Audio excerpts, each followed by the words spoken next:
Welcome back to another episode of the B2B Founder Podcast. I'm your host, Brett Trainer. On the podcast today, I have Theresa, Lina, who is the author of the #1 best-selling Amazon book, Be the Go-To, How to Own Your Competitive Market, Charge More, and Have Customers Love You for It. She's also a well-known strategy and marketing thought leader who has helped companies achieve sustainable differentiation and evolve in a rapidly changing environment, which we're in today. And by the way, Theresa also works as part of the team at Stanford University.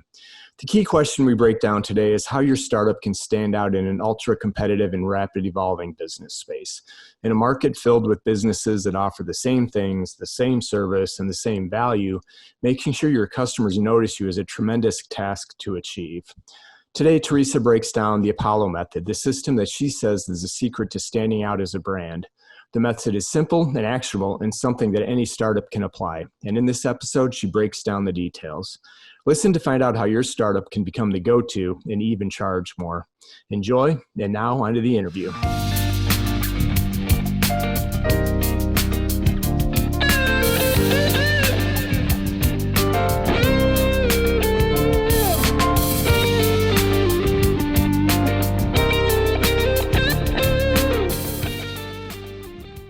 Hello, Theresa. Welcome to the podcast.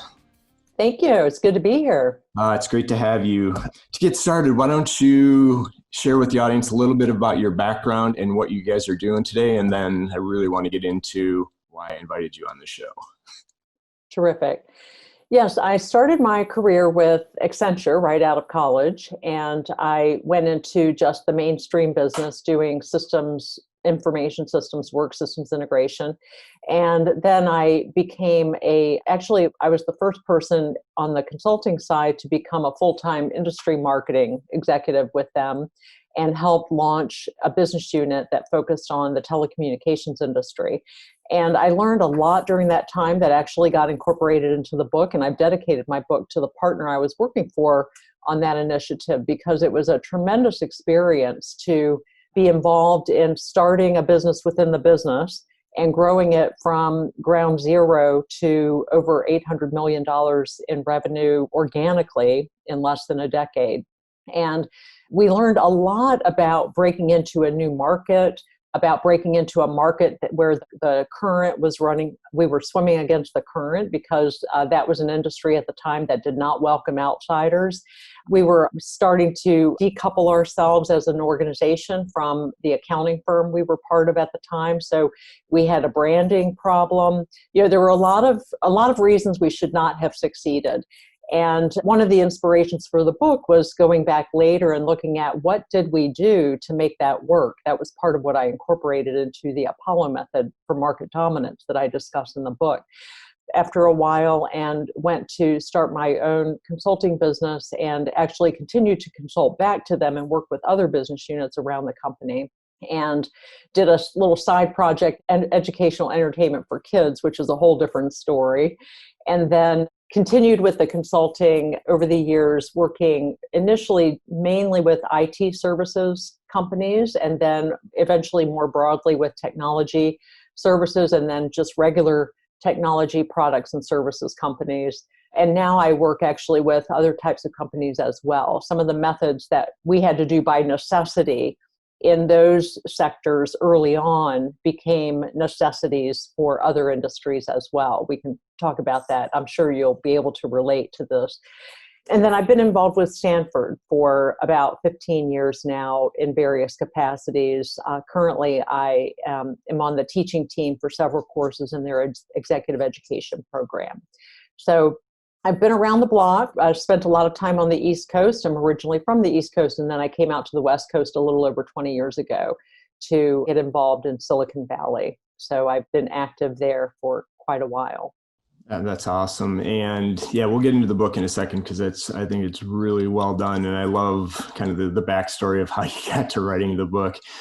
But from a marketing or market standpoint, who you work with today, is it mostly in the B2B space, B2C? Because I know your methodology, and maybe we should talk a little bit about your methodology, really helping companies, and I'm going to completely oversimplify this, so please add your color to it. But, it's really about differentiation of your message and how you stand out against your competition. And Yeah, just who are you working with today? I know this applies. We were talking a little bit off on any company, and a lot of companies really struggle with this concept. But where would you say your core focus is today? Well, my personal experience is primarily B2B enterprise technology. And if I wanted to get even more specific, I have tended to focus and specialize in companies that primarily sell complex solutions at at the senior levels of companies, large or small, but mostly large. So even though some of my clients may be small companies, their targets are larger companies or mid-sized companies, and they're trying to sell into senior executives or senior teams or the teams that lead major initiatives for the company, mostly on the customer facing side. If you were to split the company into customer facing and then sort of back office support processes like finance, HR, et cetera, I mostly have focused on the customer facing side. So complex business solutions that have to do with the customer in some way. Yeah. Less experience for me on the supply chain side. Yeah, you and I kind of share that background. I got into management consulting later versus earlier in my career, but it really was around enterprise B2B, and we probably could have used your help years ago with a few of these companies. But I did have the opportunity to work in the SaaS space for about a year and a half, and it really opened my eyes coming from what I would call legacy B2B or traditional B2B. Yeah. And what do you mean you have no outbound sales efforts? You mean you're just converting inbound leads? How in the world does that work? And, fast forward to today, and I think that's the ideal world that all B2B companies need to be living in, or at least driving towards that. So before we get into the book, I'm just curious with your perspective, are you seeing finally that shift? I've been yelling from the mountaintop, hey, you need to think about this thing different. Your buyers want to buy different. And they're like, no, we're unique. We're unique snowflake. Our industry's different. I'm like, no, you're not. They're just slower. But I'm just curious if you're seeing that now, that transition, or people at least starting to recognize the need to transition to a more modern, what I would call a modern business model. Yes, I see it on multiple fronts. Certainly, it's interesting. I used to tell people that the way you market a B2C company and the way you market a B2B company were completely different animals, and you really could not switch back and forth between those two types of businesses. It just was so completely different. But what's interesting is I'm starting to see a little bit of a merging where B2B companies are taking on some of those B2C style digital marketing approaches for driving inbound demand. And on the B2C side, you see a little bit more embracing of, like, let's take content marketing. People talk about that as if it's a relatively, especially when it first started being talked about, it was as if it was a new concept. B2B companies have been doing that since the beginning of time, especially services companies, because that, sharing your expertise and educating the market was the main way, really one of the few ways you had of letting them see what you did before they actually bought it. So I see a cross-pollination of techniques, and certainly digital marketing potential is expanding by the day because of technology. And it used to be very difficult to find out who your customers were out there and reach them and identify who your prospects were. And actually, even with the old school direct marketing efforts, the accuracy, let's go into the dark ages and talk about mailing lists. Yeah, I was there. I sold them. The quality of what was on all that data that you bought. And even today, it's still relatively unreliable, especially on the B2B side. Especially when you have complex sales where you have multiple stakeholders, multiple people are going to be involved in the decision, multiple people are going to be impacted. It's very difficult to identify who those people are supposed to be. But I have been hearing about some pretty interesting services and technologies that claim to do a better job. And then there are companies out there that specialize in collecting the names of who those people are in organizations. Again, the accuracy is often questionable, but the need for that more direct approach has definitely increased. And that is much more how how people are buying, even senior executives now, which this would never have happened a few years ago, but even the most senior executives go hunting around online Yeah. to learn about a topic. A few years ago, they would have delegated that to a minion who would then go do the research, put a brief together, and come back to the executive. And now people just hop on and do their own and learn on their own. And so that's calling for very different ways of reaching out to these executives and making sure you're going to appear when they go looking. Yeah, no, I think 100% right. And I had a guest on, wow, it's probably 2 months ago, Anthony Blattner, who started a LinkedIn agency, really just a paid ad LinkedIn agency. And it was really eye-opening for me because of, well, the LinkedIn, the quality of their accuracy of their data is really good. And the ability to be able to target people in, your ideal customer profile.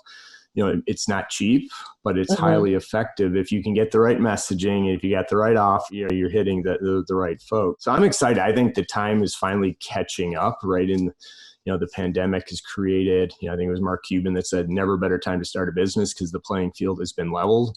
Absolutely. So I think, It's a great time to start a business. Great time. A whole other episode on, Yeah. on this evolution. But I do want to get into the book because I really enjoyed it, called To Be the Go-To, and a recent release, right? A couple months ago. It is June. It just came out in June. Yeah. Perfect. And I told you offline, I read the Kindle version of it, but I just ordered the hard copy so I could actually make notes. I'm still learning how to make notes on the Kindle, but it's not, I like to have my pages that I can put sticky notes in it. So really enjoyed it. And I want to get into kind of the approach because I think it's going to be so important and valuable for my audience to hear this, especially when you're early on. I know you work with enterprise where they're trying to get and refine, and you're trying to get them to target their messaging and their approach. So I think it makes sense. But before we get into, and I know it's the third time I said before we get into the book, I'd love for you to tell the story of why you wrote the book and, why now.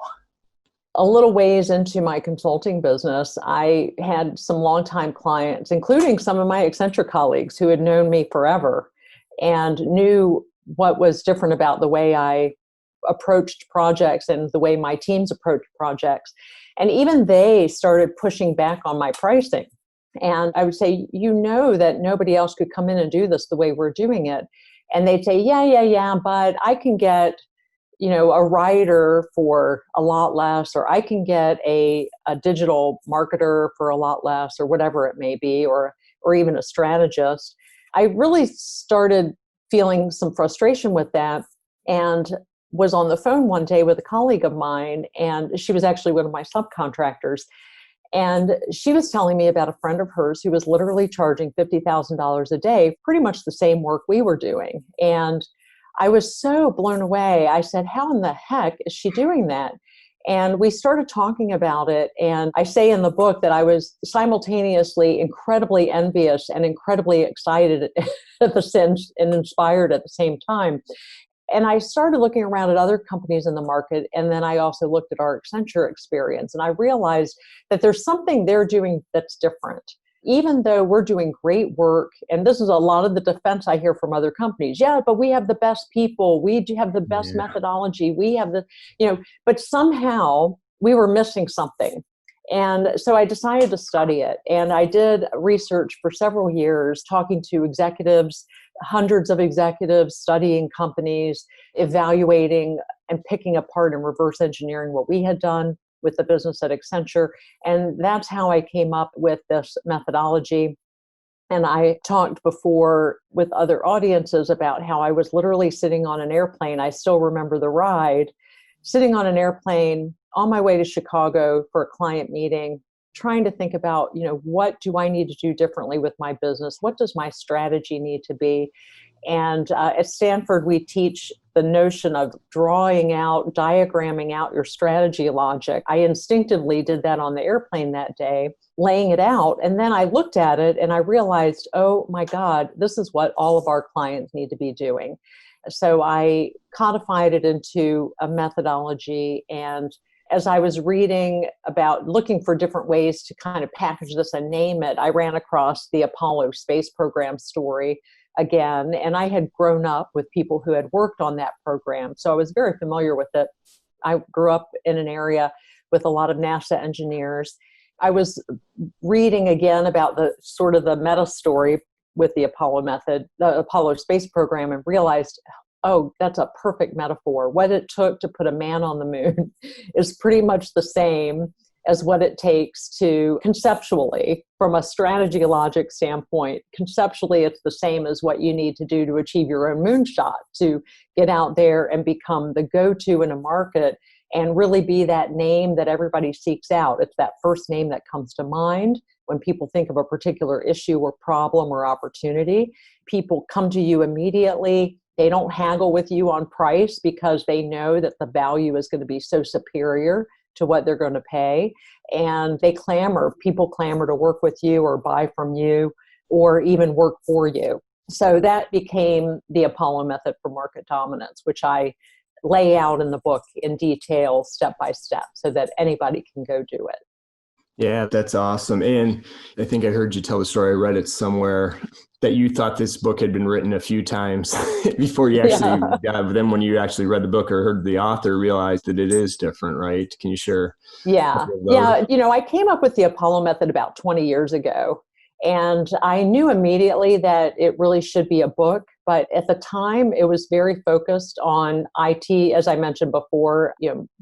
I was really focused on IT services, and this problem was rampant because when you're a service, it's impossible for the market to know what they're going to get, and it's very difficult for them to see the differences between you and another entity before they've actually bought what you offer.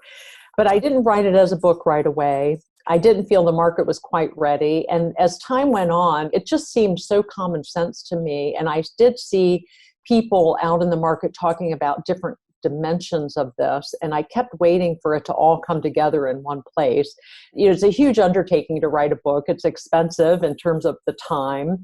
It's a big investment, and it's a huge commitment afterwards to go out and trumpet it and market all the it good stuff and raise visibility about it. So I kept trying to find reasons to not write it. And actually, I came back from a trip overseas. My family and I took a year off to go travel around the world. And I came back from that thinking, okay, surely this book is no longer needed. And as I was out exploring the market and trying to figure out how I was going to plug back in, and it had been a bit of a sabbatical, and I was talking to people and looking at what was going on out there, and I realized, oh my God, the problem is worse than ever. Now with digital marketing, everybody's online. Everybody looks and sounds exactly the same. We're still not pulling all these pieces together. So I decided to go ahead and write it and put it out there. Yeah, you're so right. And we were talking a little bit before we started. I still can't believe that this day and age, that this concept of differentiation and being the go-to company is so tough for so many companies, right? Because it makes sense. The differentiation, again, my super simple is, what problem do you solve? How do you solve it? How do you solve it differently? And can you prove it, right? It seems so simple on the surface, and even looking through your book, your book makes perfect sense. It walks people through, and I love how you actually provide not only the examples, but worksheets and not assessments. What's the right little exercises to do tools. it in? Lots of tools. Yeah. And it still amazes me to this day, the number of companies that lead with features and benefits and those types of things. So this book, like I said, I wish you would have written this book 4 or 5 years ago. It would have helped me get further quicker. But so I guess one question I have, and I heard you read this or heard you talk about somewhere, is, there's a lot of people that talk about with startups, you had a category creation. You got to be the category king, which I think in most common definitions, the top one, maybe two. And I don't want to say put words in your mouth that you push back and just say it may not be realistic for 90% of the companies that are out there. So I'd love to get your perspective on that before we kind of dig into the book. Yes, there are some books out there that really emphasize the importance of, I guess, the benefit and value of creating a new category and seeking to dominate that category. And yes, that is a valid strategy, but I personally don't believe it's completely necessary. I think the challenge is that some of those sources talk about it as if it's the only way to go out and really dominate a market and really achieve some of these goals of standing apart and being clearly differentiated on a sustainable basis. And my point of view is that if you really focus on the market, if you're market driven and have a market orientation and you're focused on the customer and customer driven, so within that market, the customers, and you really build your orientation around a market problem, a common, critical, urgent market problem that people are desperate to solve, and you become the most effective at solving that problem and owning that problem. And I don't mean just coming up with some solution that works today, but I mean intellectual ownership for that problem, so that you live, breathe, eat that issue, you study it, you invest in where it's going in the future so that you can lead the market toward a vision for where they need to be going. You're not just solving the here and now problem, but you're also looking out on the horizon. And if you do that for a market, they will be beholden to you. They will love you. They will follow you and really establish yourself as the dominant force in that market. So it can still be an existing category. And the challenge with category creation is it's very expensive. Some VCs love it. If you're talking about the VC market, which not everybody, I know in Silicon Valley, we act as if it's the end all be all and the only way to go out and build a business, and it's not. But I know some VCs love it. Some VCs actually don't. You're fighting an uphill battle to go create a new category. We want to, pick something where there's already momentum. Pick a market where we've already got demand, we've already got momentum, and people already understand it. The analysts already have, you already fit into buckets among the analysts like Gartner and Forrester and so on. And even the financial investors, you'll have quicker road to momentum and traction if you pick an existing category. So there are two different options. I just personally don't believe that category creation is the only option, even though I have been involved in category creation efforts. And at some companies I've worked with, that was part of the strategy, but I don't think it's necessary. Yeah, no, I 100% agree with you. And even looking at, the VC or just, startups in general, if we focus on the startups with taking this approach, less than 1%, reach 10 million in revenue, and you can factor out some of the solopreneurs and a lot of other businesses. But, I've always contended that 1% isn't an idea problem, it's an execution problem. And Right. if everybody was going to create a new category, we'd have more than 1% that actually get to that market. Not that 10 million is kind of an arbitrary number, but it's a good number to scale. If you get there, you've got a lot of momentum, you got a lot of customers. And I think going back to even what you were talking about, the why, right? It's, margins and sustainability, because you can charge a premium, the $50,000 a day versus 10, because once you get into that, race to either technology or price, it's a race to the bottom. And, that's what I really like. And I would encourage our audience to think about this as they're building their business, no matter where they are, if you're not doing this, think about how to pivot and start to frame your growth and your company this way versus, here's our 7 features and benefits, and, our technology is better than XYZ. It may be, but 3 months from now, it probably won't be. So how are you telling a different story? Yeah, and you're transitioning from a cost plus model to a value driven model. And I mean, with a value driven model, you could be charging $1 million a day. 50,000 to some people isn't even that much right there. In fact, I kind of thought, oh gosh, is that story actually going to be a very effective opening to the book? Because for some people, that's peanuts. Those are people who've got their head around what value we're delivering to the market, and how the market values it, not how you value it. So a big key is getting away from that cost plus mentality of here's what it costs us to provide it. We're going to add a margin on top of that, and that's our price. Instead, it's looking at how do we deliver this mind-blowing outcome that they then are evaluating based on what they're getting as opposed to what it's costing you to provide it. Yeah, it's just a shift, a Yeah. mentality shift, and a perception. Yeah. So, And so of with course, the that, big goal is margins, right? I mean, right? the problem for these companies across the board is thin gross margins. And, a lot of startups focus on EBITDA, which, in some ways is the same, except EBITDA includes a lot of other discretionary spending. Your gross margins give you that discretionary spending. Personally, it's interesting. I rarely hear people talk about their gross margins. I rarely see it in the literature, in business articles that you read across all of business publications, vertical trade publications, and even on LinkedIn and so forth.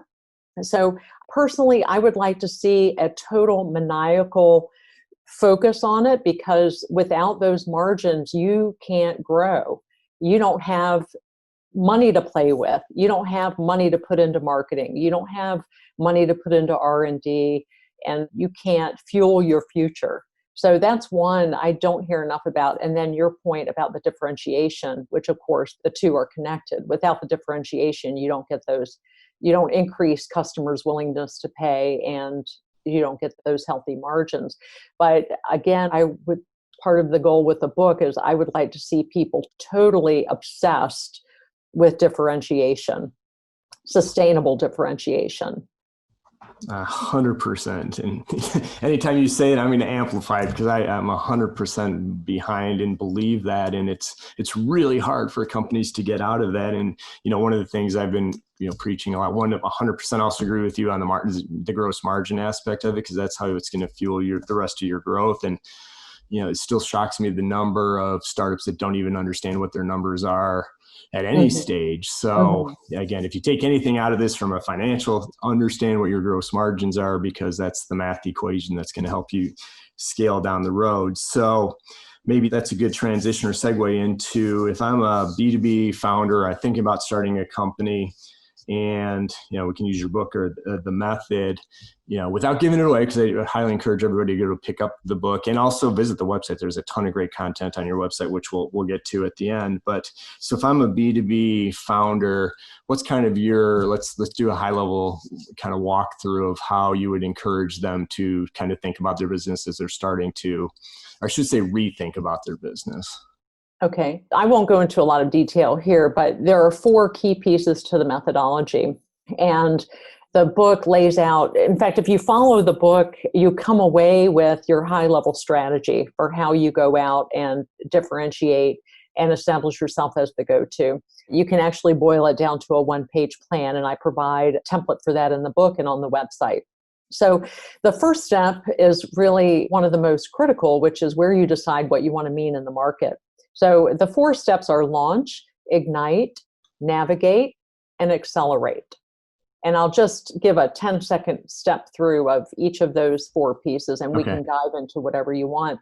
So with launch, you're really deciding, what do we want to mean in the market? So what market do we want to own? And what problem within that market do we want to take intellectual ownership for? What's our point of view around that problem? And then what's our unique approach to solving that problem conceptually? And then you put a stake in the ground. You declare to the market that you intend to own that problem. You take ownership for it. You announce your ownership for it. Then with Ignite, this is the phase that a lot of us would often think of as market development and PR and early sales activity and so forth. But this is where your goal is to ignite a movement in the marketplace around your point of view and approach.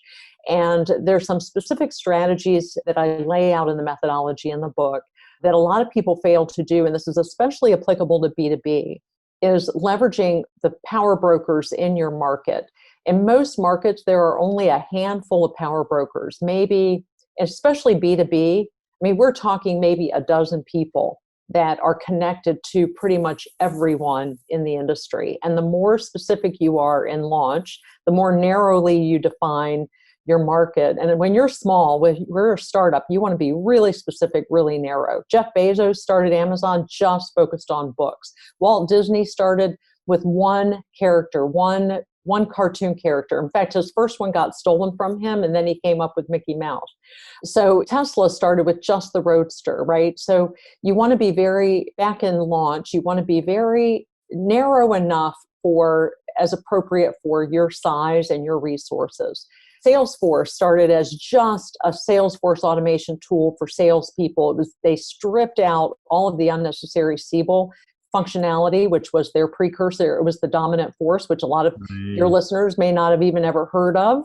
And Mark Benioff came and they literally stripped out. They started with Siebel and stripped away all the extraneous stuff.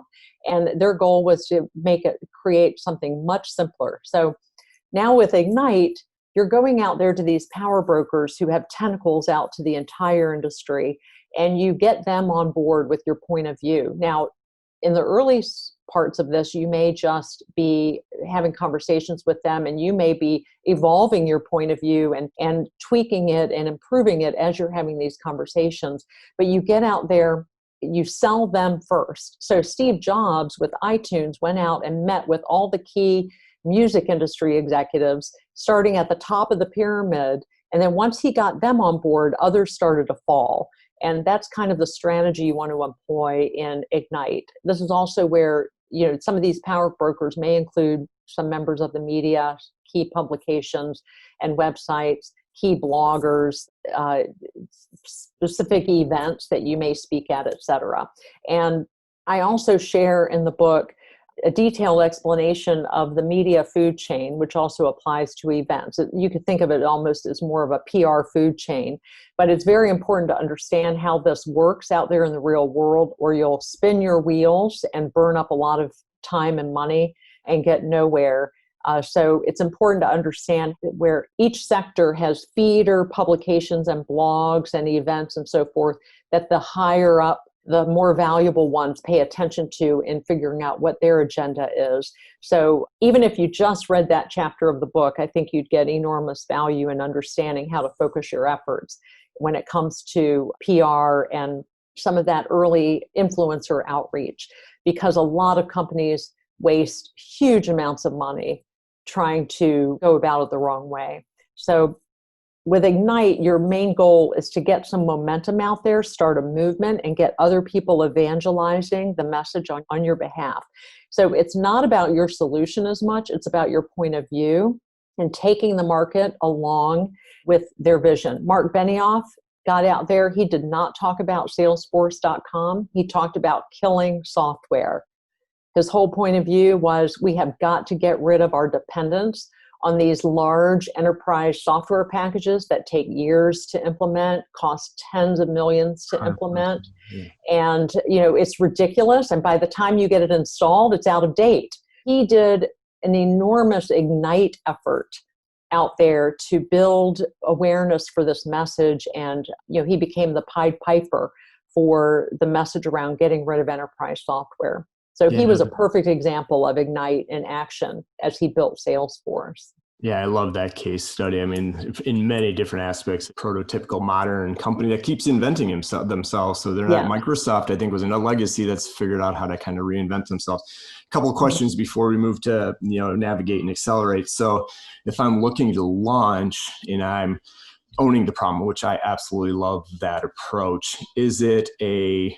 how much would you recommend doing customer surveys or customer outreach to understand, is this the problem I'm really solving? Because I can sit here and say, hey, I'm solving these 3 problems, but one, either the customer doesn't recognize it as a problem, or 2, they view it, you're solving a different problem. So how much would you recommend getting the customer insight into the launch phase of when you're doing this? A lot, yes. You are out there, when you're first starting to work on this, you must have conversations out there in the market. You cannot sit back in your office or, in your cabin in the mountains, pontificating to yourself about what needs to be done. You have to be out there having conversations. So, of course, do a lot of reading and research, but then also go talk to experts, talk to people who talk to a lot of people, and talk to customers. Individual customers are moderately reliable because you're getting just their perspective. But it's definitely still valuable. So part of what you want to do is keep talking to people until you're not hearing anything new. Gather as many different points of perspectives as you can, and you'll start to hear some themes bubble up, and you'll start to hear them talk about their frustrations, what's not working. Now, a mistake I do see even large companies make is sometimes they'll find those 3 customers that have told them, yes, yes, yes, we love that. And they build it. And then those 3 customers turn out to be the only 3 that they have. Now, on the other hand, there are some offerings where you only need to sell it a few times and you've made a couple $100 million. When we're talking about big, I worked on a solution with one company. It was a $40 million sale, a $40 million solution. Wow. Just a couple conversions for them were fine because they didn't have to invest a whole lot to develop the solution. It consisted of components that they already had in the company. All they had to do was put it together, those couple of clients, and they made enormous revenues and margins on that. So each situation is different, but you do want to get a lot of firsthand input. And, as I talk about in the book, putting together an executive briefing presentation as part of Ignite. And these phases, one thing I didn't say up front, is the phases, I lay them out in the book as if you're going to do them sequentially, but very often in reality, you're doing some concurrently, or you're doing layers of all 4 at a time, peeling the onion on that. With launch, sometimes you've come up with your concept and your point of view and your approach and so forth. And then you get out into Ignite and you start having conversations with power brokers and influencers, and they start giving you feedback and you evolve it. So for example, with Accenture, when we first started that business unit I mentioned, we had a briefing presentation, and my boss would go out, meet with executives, senior executives at the different telecommunications providers. He'd come back to the office. He'd have all this feedback and reaction and all the results of these conversations. We'd rework the presentation and he'd go back out and give it again. And almost every single time he gave it, we came back and reworked it. And each time the message got more and more honed.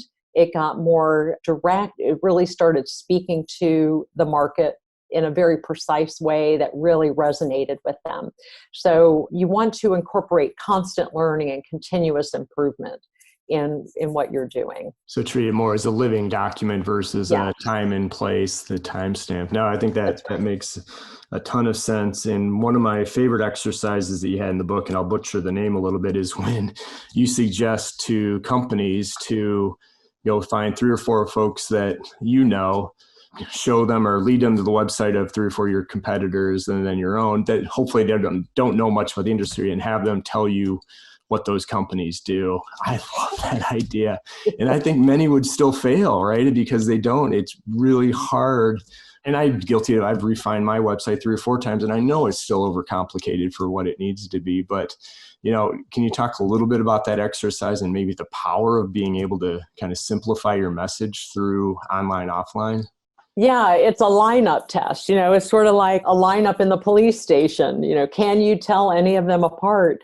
And so, we fall in love with our own stories and our own packaging. And it goes back to the differentiation issue of how a lot of companies can't or don't want to see how they look and sound like everybody else. And so if you can get some outside perspective on this, analysts are great for this, right? In B2B, you're often going and meeting with Gartner or some of the other industry analysts, and they'll be the first to tell you that you're the 400th company that has walked through their door and told that same daggone story. Give us something new, for crying out loud. Different is better, right? They're a great acid test, because if you can't if you can't raise their eyebrows, make them perk up, have them sit up a little bit, then something's off. And I've been guilty. I've worked for companies where I know we were basically putting lipstick on a pig. Kathleen Booth and I talked about this in her Inbound Success podcast, which you have listened to. And the fact is that we just can't see it. And So rather than try to look for ways in which you're different, why don't you try to find all the ways in which you're like other companies? And you might be surprised at how much overlap there is. But this lineup test is just a matter of stripping away the names and putting yourself next to several other companies in your space and see if somebody else can tell, what's different between any of these companies. And if it's hard for you, I'm talking to your listeners here now, but if it's hard for you to relate to any of this, think about the different PR agency websites you've gone to or the different digital marketing websites you've gone to. Can you distinguish, can you tell what is it that's different between any of these, except for maybe some of the individuals who work for them? But is there really anything different about the way they go about it? Is there really anything different about what they're telling you they can do for you? And that's how your customers are seeing you when they look at you versus other people in your other companies in your space. So it's useful if you step outside your own space, look at the problem in someone else's space, and then realize, oh, we're doing the same thing. Yeah. We're making the same mistake. 100%. So simple, but execution, it takes a little more time. And I promise, last question in the launch area, because I think with the B2B, one of the lots of uniqueness, but is you've got potentially a user that's going to use your service or technology. It really doesn't matter, technology for sure. You've got somebody that may be buying it, and then the third person who may be approving it, like a CFO. So 3 very different audiences that you've got to tell. Well, I guess I'm going to ask you, do you need to tell the complete story, or do you have different areas where you tell the story differently to those, 3 different individuals? Because if you go 3 different, then it's going to get more complicated. So I'd love to get your perspective. You've been in it a long time. What's the best way for a new founder to be thinking about telling that story to multiple buyers or influencers within the same company? Yeah, it can be very tricky. I've struggled with this at different clients and companies that I've worked with as an insider. But this is why that overarching vision and overarching point of view and industry perspective is so valuable, because you have that as an umbrella that sits over top of all the different individual stakeholders and audiences that you may need to address. Now, when you get in front of a specific audience, yes, you can tailor it to that very specific audience, but you still need out in the marketplace that overarching story. It needs to be, almost like a pyramid. You have the top level central story, and then you have different layers or different stakeholder groups that you may be targeting with different dimensions of that story as you get down into details in different contexts. If you're at a conference, for example, where you have users versus a conference where you have your buyers. A simple analogy is Coca-Cola. A lot of companies actually are structured this way.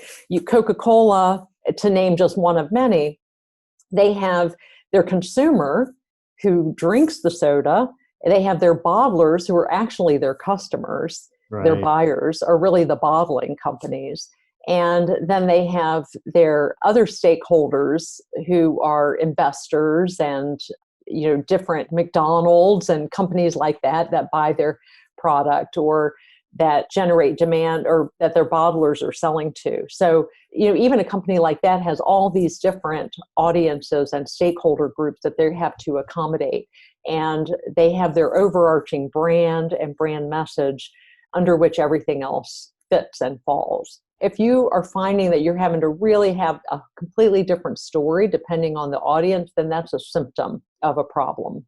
Maybe go back to the launch phase and rethink how you're positioned. No, it makes sense. And I know I took us down a couple rabbit holes there, but maybe now we could kind of transition to the last 2 phases, if you will, the navigate and accelerate. So navigate is the point at which this is under this bucket sits a lot of the things we normally do. So it's marketing to your customers, sales, developing your product, delivering your product, keeping your people happy. This is a lot of what we normally would do, except there are some differences in the way you need to approach it if you really want to become the go-to. So one is that when you develop and define your product, now in launch, you defined the concept of it so that you sort of designed it to be value oriented. and Right. deliver a result to your customer instead of functions and features. You're focused on delivering outcomes. So in Navigate, you have to make all of that a reality. The whole point behind the Navigate phase is that you lead customers along the journey to solving this problem. You navigate them along the journey, and you also walk the talk and deliver on your promises. So do your customer marketing, and sales. You create an offering that does have an outcome that customers are happy to pay more for because the value so exceeds the cost to them. And then you have all of the capabilities that underlie your organization, the processes and your organizational structure and your people and how you approach, how you handle your people and your culture and all of that. So the whole purpose of Navigate is customer focused. It's delivering on your promise, getting customers to an outcome. It's getting away from that pure product orientation that a lot of companies have and having very much a customer-centric, customer-driven, and market-centric orientation. You also, in this phase, develop a community of believers who are really on board with what it is you're doing.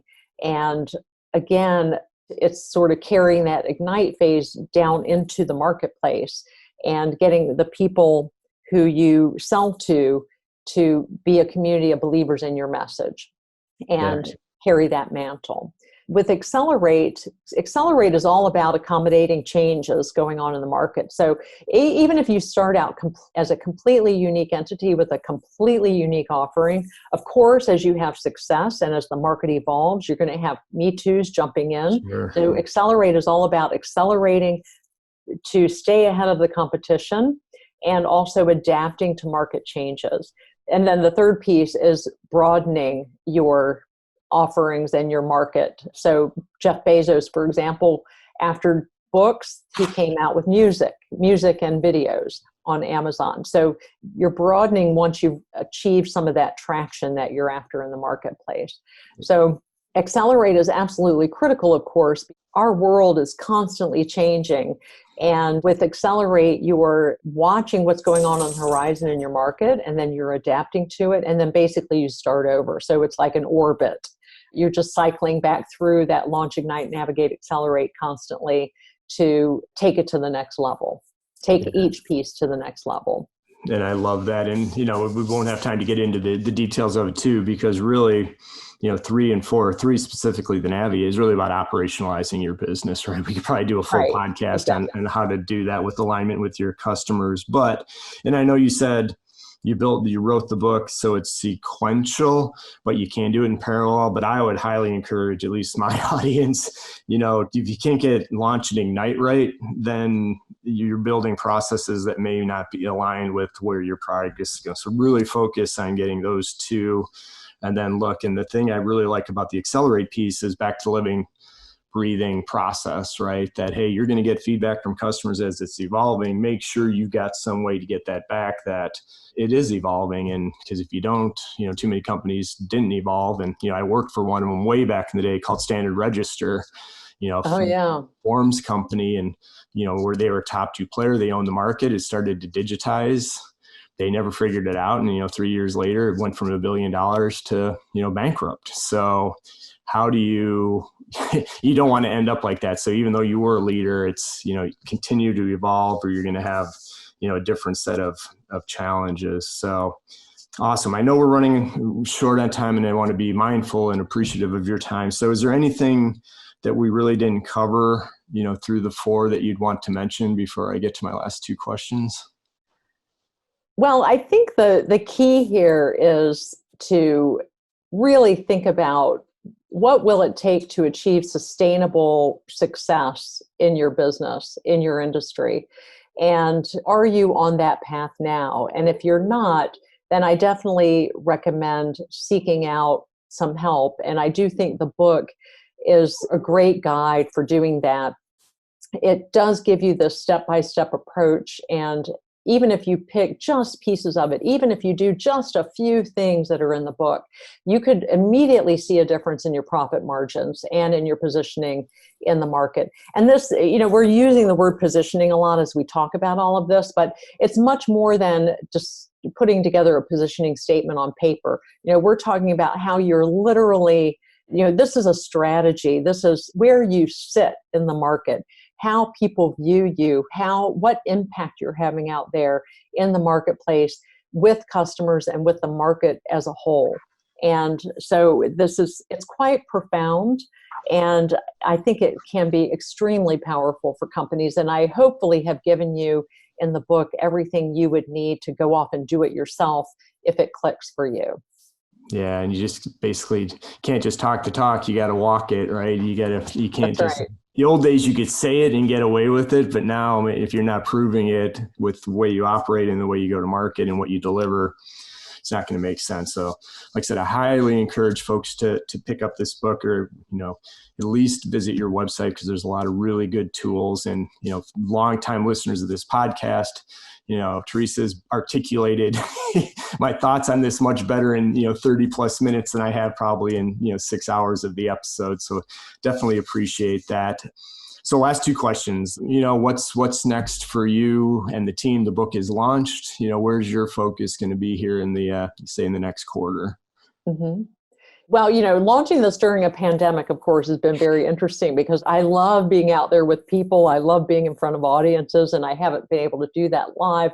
So, of course, when things lift, I can't wait to get out in front of folks and give talks and workshops and just help people understand a little bit more about this. But I also would love to, at some point, start a membership program to help people who are following the Apollo method actually work with each other and support each other, and also to give them ongoing tools and training.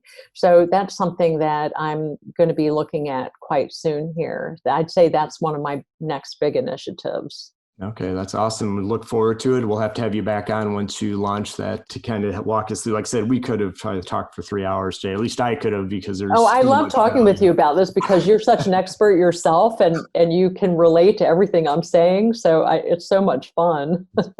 And so I'm going to hit you with one last question, which I ask all guests. What is one thing that you would highly recommend? It could be either professional or personal. Just, what's top of mind right now for you that you think all people should be thinking about or doing? Yeah, one big mistake I see a lot of people make is they watch the here and now. And I would say watch the horizon. It's the old hockey metaphor of skate to where the puck is going to end up. And so it's very important. I think a lot of people are focused on COVID right now and what that means. And yes, there are going to be some long-lasting changes that come out of this, which is something we should all be studying and trying to extrapolate. But also, where is your industry going? Where are the trends? Where is the technology taking it? What are the demographic changes going on? The psychographic changes? Pay attention, just constantly be a constant consumer of information that looks at where things are headed. And that will give you great insight into what you could be doing for your business and where you should be taking your market that you want to. Yeah, I think that's such great advice. And I had a mentor, still do. So Charlie, if you're listening, he used to use that hockey metaphor all the time, that if you're chasing the puck, you're never going to get there, but you got to anticipate where the puck's going. And, you're right. We do get caught up so much in the here and now that we're not looking ahead. Sure, you got to execute and live in the moment, but, plan for the future. So no, I think that's really, really good advice, and I appreciate it. So lastly, if people want to reach out or learn more about you and the company and the book, where's the best place for them to track you down? Yes, well, apollomethod.com is the website. And there are links to getting the book there on Amazon. You can always go get the book on Amazon if you just type in Be the Go-To and my name in the search bar. It should bring it right up. And then the website also contains tools from the book that you can download. And I'm putting together a companion course for the book that will be out at some point soon. Just sort of recaps some of what you learn in the book, because there's a lot of information. And I would recommend to people that the book contains a lot of how-to, a lot of actions, and it can be easy to feel overwhelmed. So I would say give it a quick read just to get the idea, And then you can always go back and follow it step by step when you're ready to implement. So don't get too hung up on the methodology. Although, of course, the sooner you implement, the faster you'll get results. Faster to growth. Yeah, that's what I said. If you're definitely, like I said, it's an easy read. Coming from your Accenture background, I was a little worried it was going to be the management consulting speak, but you'd actually do a really good job of breaking it down for anybody, whether you had a technical background or not, the ability to kind of put this together. And, it's a model that I've been using, motto I've been using, like, is kind of walk, jog, run, right? To your point. So what you're walking is, read the book through, identify where your gaps are. And like I said, even if Theresa won't say that, I'm going to say, make sure you are crystal clear and nailed down on, 1s and 2 before you look at 3 and 4. And it's going to give you a head start and a competitive advantage on so many companies. And I'm speaking from experience, people I've talked to, just even looking at, you can go pull up 5 websites right now and you can tell if they're following your advice or not, right? Depending on what you see. So Theresa, thank you so much. This was such a valuable episode. And like I said, I would love to have you back on for part 2 in the not too distant future. And, appreciate you taking a few minutes out of your schedule for us today. Well, Brett, it has been so much fun talking with you. I've just loved it. So thank you very much for having me. Awesome. And have a great rest of your day. We'll catch up with you soon. You too.